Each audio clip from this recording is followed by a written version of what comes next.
Nggak ada lagi di rumah ini macam-macam bacaan. Terus anak saya itu kan ada ini yang di betel. Langsung saya buka baca-baca. Apa? Terus dari perikop yang keberapa? Lupa sudah saya. Dia mengatakan begini.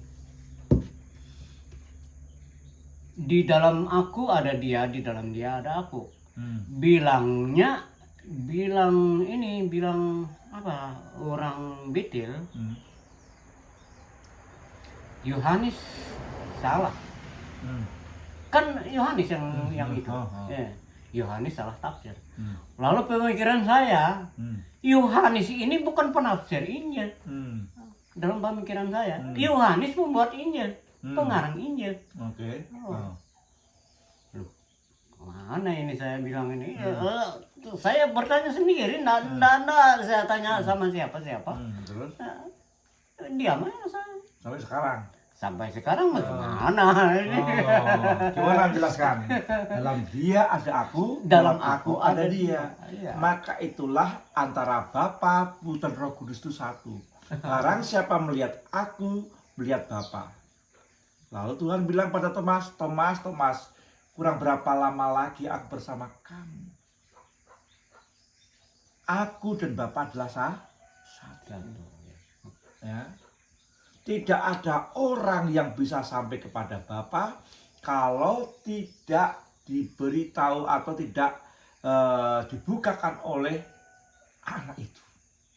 Orang tidak akan sampai mengenal anak itu selain Bapa dan kepada anak itu memberitahukannya. Iya. Ya.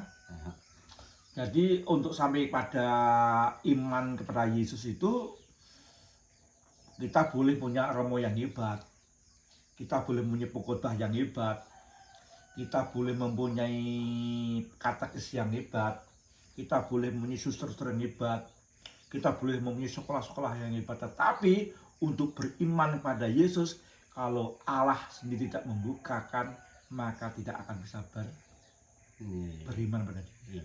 Ya. Maka walaupun kitab suci ini sudah dibawa, sudah ditangkap tahun 66-67, kalau memang Tuhan belum membuka hati kita untuk mau Yesus, ya masih belum tunggu tahun 87 ya.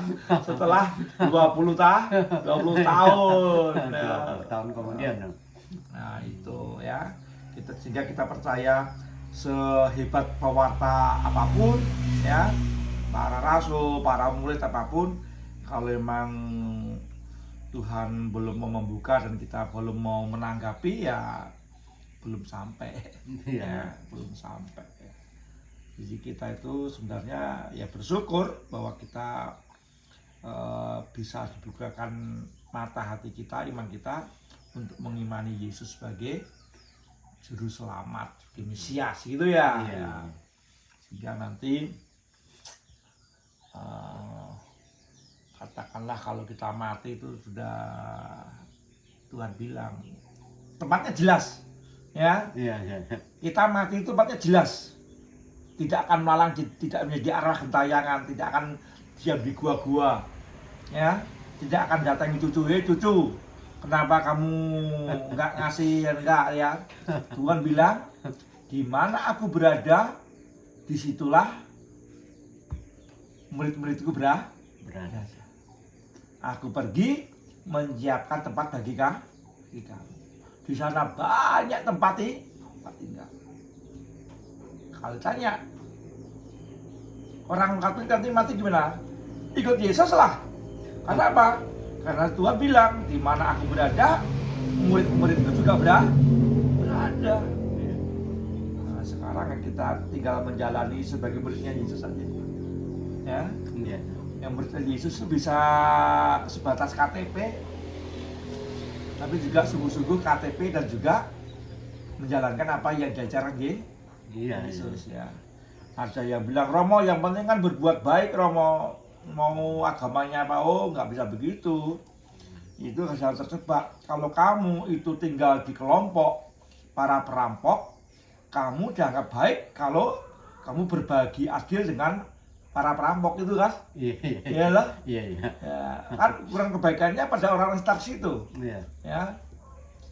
Orang situ kalau katalah masyarakat itu baik, kalau ada anak yang nakal itu digebukin, ya, gebukin anak adalah sebuah kebaikan kan gitu kan. Masyarakat ngomong baik-baik saja, pasti kita nggak begitu.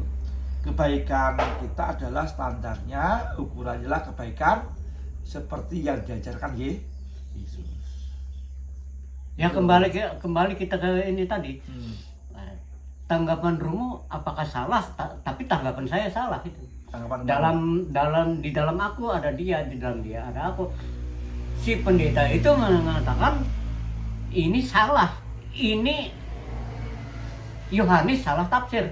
Saya bilang ini dalam pemikiran saya Yohanes bukan penafsir Injil. Yohanes pembuat Injil, pengarang Injil. Oke. Apakah Ini- salah saya itu? Ini berarti kita akan masuk pada sesi bagaimana terjadinya Injil. Nah, oke ya, kita akan masuk pada apa?